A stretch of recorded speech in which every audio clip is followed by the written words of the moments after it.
Olá, sejam todos bem-vindos mais uma vez ao nosso canal. Quero aproveitar o ensejo e convidar para você fortalecer o nosso trabalho aqui no YouTube, se inscrevendo, ativando o sininho das notificações, deixando o seu like e também o seu comentário. Pois é, meus amigos, a Caixa Econômica Federal paga no dia de hoje, quinta-feira, dia 23 de agosto, a parcela relativo ao mês de agosto do Bolsa Família para quem tem o NIS terminado em 5.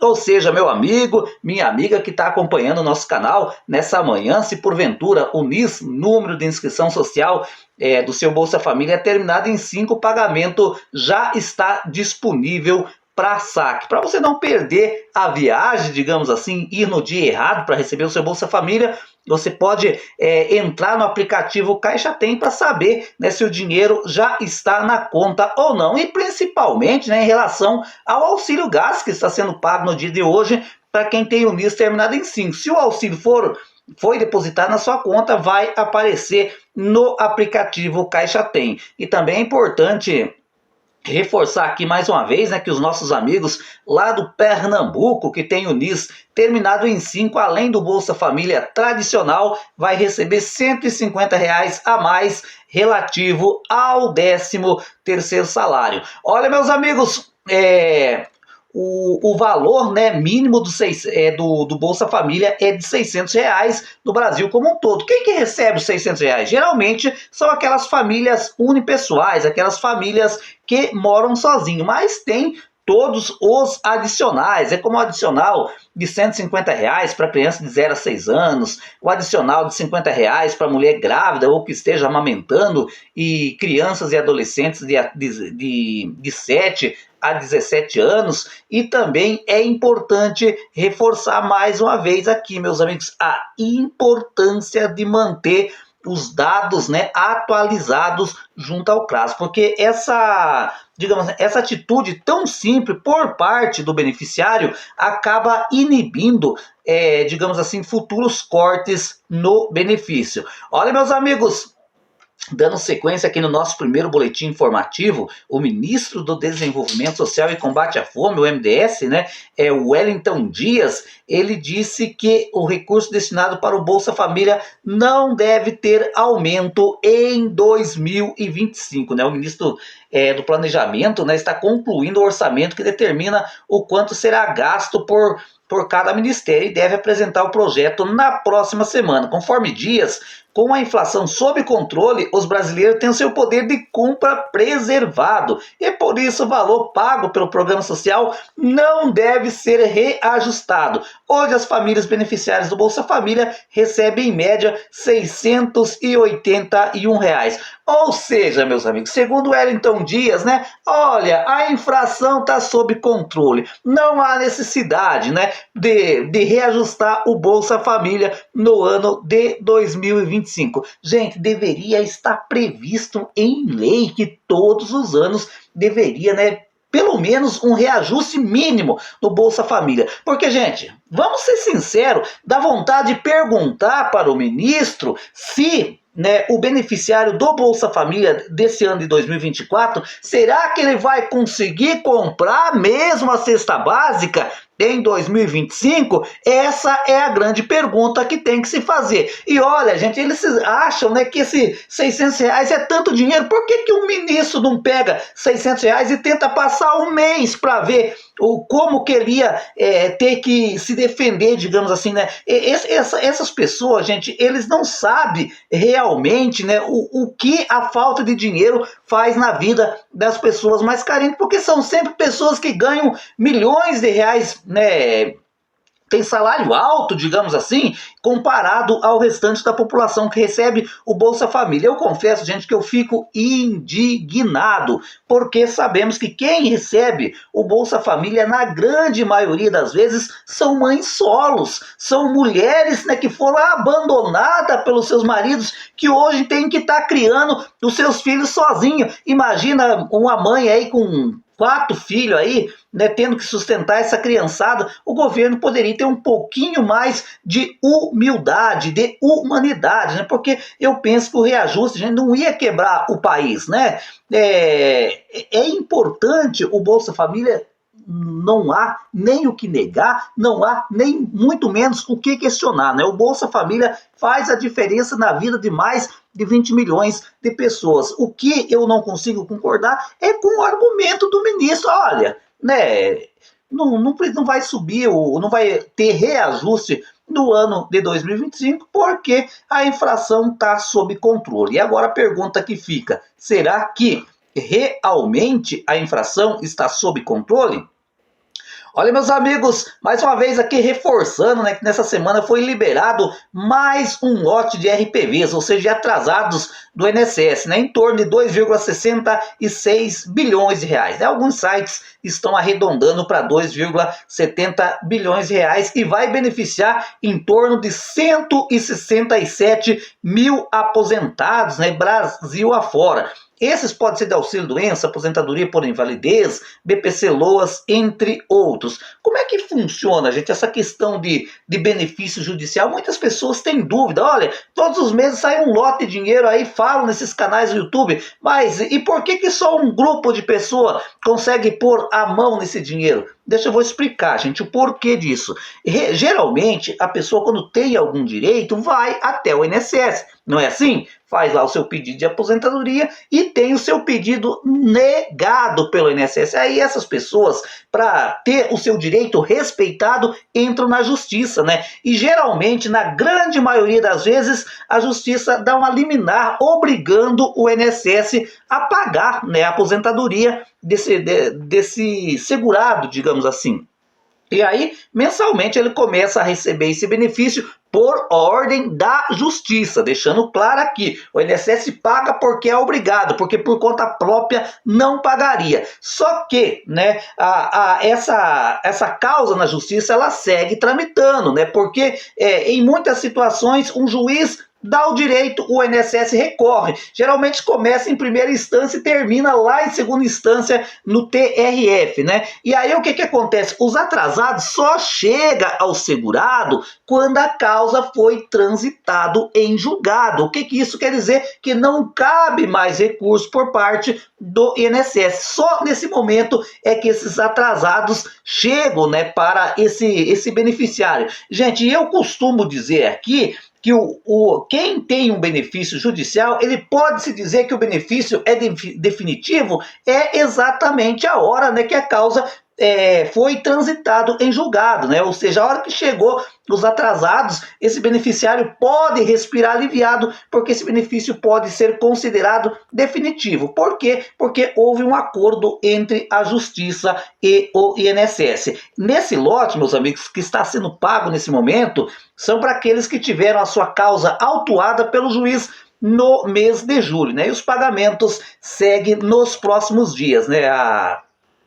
O CJF, ele repassa, né, esses valores aos TRF regional, né? E aí cada TRF abre uma coisa, fica, digamos assim, responsável, né, por fazer a divisão desses recursos. Por exemplo, o TRF4 aqui do Rio Grande do Sul, né, que abrange Santa Catarina, Paraná e Rio Grande do Sul, ele vai pegar, né, o nome desses beneficiários e vai abrir uma conta nominal no Banco do Brasil ou na Caixa Econômica Federal para efetuar o pagamento. Então, né, gente, recebem, né, esses valores, são exatamente aquelas pessoas que foram deixadas de lado pelo INSS. O INSS não reconheceu o direito, né, dessas pessoas, mas graças a Deus a justiça reconheceu que essas pessoas tinham direito a receber, né, a sua aposentadoria, a sua pensão, o seu BPC. Só para você ter uma ideia, RPVs, né, são valores de até 60 salários mínimos, que hoje, né, como o salário mínimo é de R$ 1.412, 60 salários dá R$ 84.720.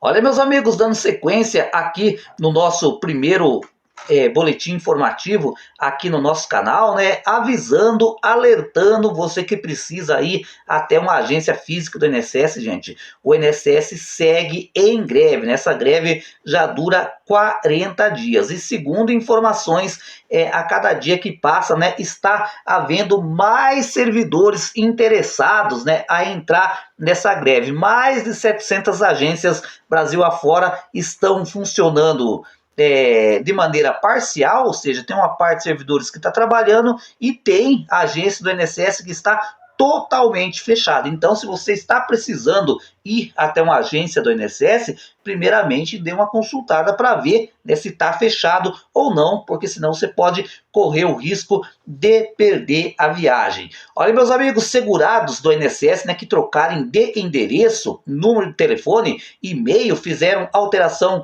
de seu nome ou de atividade, podem fazer as alterações sem sair de casa. Gente, essa aqui é a atualização de dados por parte dos segurados do INSS. Por quê? É de suma importância para os aposentados manter os seus dados atualizados junto ao INSS. E tem mais, gente, também aquelas pessoas que contribuem, né? O que está na ativa, que está trabalhando, que é contribuinte obrigatório.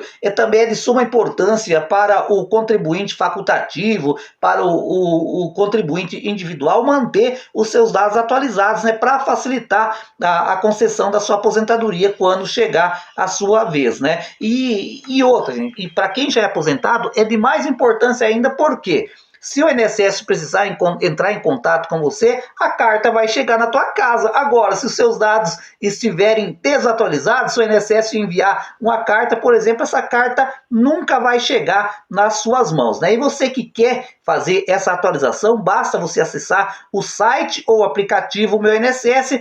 Aí depois você busca pela opção clique em novo pedido, né? E em seguida você pode escolher a opção cadastro e atividade. Selecione atualizar cadastro e benefício, preencha todos os dados e aí já está feitinho, você está com seus dados atualizados junto ao INSS. Presta atenção, gente, mudou de telefone? Vai lá no site Meu INSS, atualiza o dado. Perdeu acesso àquele e-mail que está cadastrado lá? Vai, coloca um novo e-mail lá no site do Meu INSS, ou principalmente, né, quando você muda de cidade, quando você muda de estado.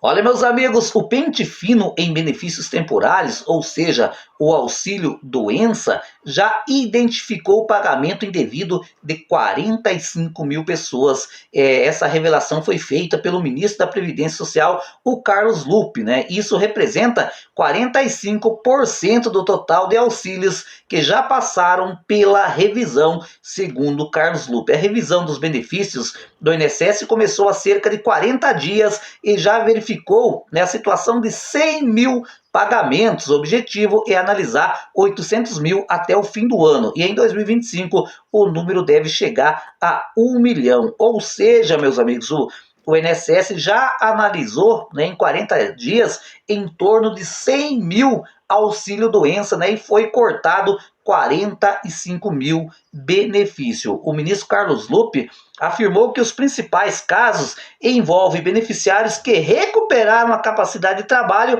mas continuam recebendo auxílio, além de pessoas que conseguem um emprego e omitem essas informações para evitar o corte do benefício. Se a pessoa ficou boa, não há por que continuar recebendo o auxílio doença, disse o ministro, acrescentando que os benefícios são suspensos imediatamente, né? Ou seja, é uma cifra bastante alta, né? 100 mil benefício analisado, né?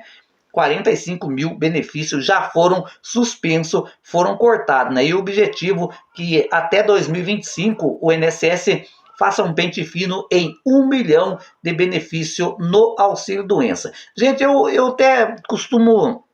Até estava comentando com a minha esposa esses dias sobre essa questão do pente fino. Eu falei para ela assim que o presidente Lula, né, tá tentando cavar a mesma cova, né, que o Michel Temer fez e que o Bolsonaro fez. Vocês lembram muito bem o que o Michel Temer, né, depois que do impeachment da Dilma, que ele assumiu a vaga dela, digamos assim, que ele fez aquele pente fino cruel contra os aposentados. Gente, ele ficou tão desgastado, né? Por causa disso, eu tenho quase certeza que é por causa disso. As pessoas falam que não, né? Porque ele não tinha carisma e um monte de coisa. Mas eu penso que foi por causa do pente fino, porque eu tenho certeza que famílias que foram prejudicadas pelo Michel Temer naquela época, onde teve auxílio à doença cortada indevidamente, onde teve aposentadoria por invalidez cortada indevidamente, não votariam para ele. Ele estava tão fraco nas pesquisas que não teve nem coragem, né, de concorrer nas eleições para 2018. E aí o Bolsonaro entrou em 2018 também, já uma das primeiras atitudes como presidente eleito, o que foi fazer? Foi fazer pente fino. Só não foi tão cruel quanto o do Michel Temer por causa da pandemia que começou em 2020, né? Então, por aí já dá para ver. Ou seja, isso, gente, acaba queimando, sim, o filme do presidente de plantão, né? Queimou naquela época o Michel Temer, queimou na gestão do Bolsonaro, agora o Lula, né? Que a grande maioria dos aposentados votaram no Lula na confiança, na expectativa de que no mandato dele não iria ocorrer situação como essa. Por quê? Devido ao histórico, né? A gente sabe muito bem que o atual ministro da Previdência Social, o Carlos Lupe, foi contra o pente fino do Michel Temer, foi contra o pente fino do Bolsonaro e agora é favorável a esse pente fino. Ou seja, querendo ou não, acaba queimando o governo federal e essa é uma realidade e não tem como negar. Eu pergunto para você que está do outro lado, você que recebe um auxílio-doença, você que recebe uma aposentadoria por invalidez, você que recebe um BPC e que talvez o seu benefício venha a ser cortado pelo governo federal, você votaria num presidente ou num deputado, digamos assim, do partido, a qual, né, suspendeu o seu benefício? Se bem, né, gente, que esse pente fino aqui da gestão do Lula não teve medida provisória, não teve nada, né? Apenas instrução normativa, portaria do próprio INSS, né? Mas nesse caso, o presidente da República, né, chancelou, né? Ele aceitou o pente fino, digamos assim. Na minha modesta opinião, o Lula acaba saindo queimado, né, diante do eleitorado, como aconteceu com o Bolsonaro, como aconteceu com Michel Temer, exatamente, né, gente? Tem tantos lugares para tirar dinheiro para economizar, vão economizar justamente em cima dos doentes, em cima dos desvalidos, em cima dos pobres. Olha, meus amigos, dando sequência aqui no nosso primeiro boletim informativo, a Polícia Federal de Campinas, São Paulo, cumpriu 4 mandados de busca na manhã de ontem, dia 22, para apurar fraudes contra o INSS. A investigação aponta irregularidade na concessão de 81 benefícios, né, previdenciários de pensão por morte que geraram prejuízo ao Estado, ao INSS, de 3 milhões de reais. Os alvos da investigação são 2 servidores do INSS, ou seja, meu amigo, ou seja, minha amiga, quando acontece fraude tem alguém que facilita. Essa que é a grande realidade, porque vamos ser bem sinceros, gente, você acha que uma pessoa do interior, um portador de deficiência, uma pessoa que estava trabalhando, aí de repente sofreu um acidente, você acha que essa pessoa sozinha, ele consegue fraudar o sistema para conseguir um benefício previdenciário? Não consegue, gente. Muitos nem sabem ler direito, muitos não sabem nem escrever. Essas fraudes, quando acontecem, geralmente tem alguém de dentro do próprio INSS que facilita, tem advogados previdenciários que têm as costas quentes dentro do próprio INSS ou até mesmo na justiça. É aí que acontece essas fraudes, né? Mas aí quando acontece o pente fino, né? Eles não vão fazer pente fino em servidores do INSS, eles não vão fazer pente fino de advogados, eles fazem pente fino nos coitados que não tem nada a ver com isso, né? Essa que é a grande realidade. E esse caso aqui lá de Campinas, né, onde 81 benefício foi concedido de maneira fraudulenta, pensão por morte, né, gerando mais de 3 milhões de de despesa aos cofres públicos. Aí quem que a polícia está investigando? Justamente dois servidores do INSS. Gente, aqui eu não estou criminalizando os servidores do INSS, nada disso, mas a gente sabe, né, que sempre tem uma ovelha negra no meio das ovelhas boas, sempre tem uma maçã podre no meio do grupo, né? Isso a gente sabe muito bem, mas a gente sabe que 99,9% dos servidores do INSS são pessoas honestas, trabalhadores, pessoas de bem, né, que trabalham realmente na defesa do aposentado, do pensionista, do beneficiário do BPC, mas sempre tem aqueles, né, que digamos assim, que trabalham, né, fora da lei.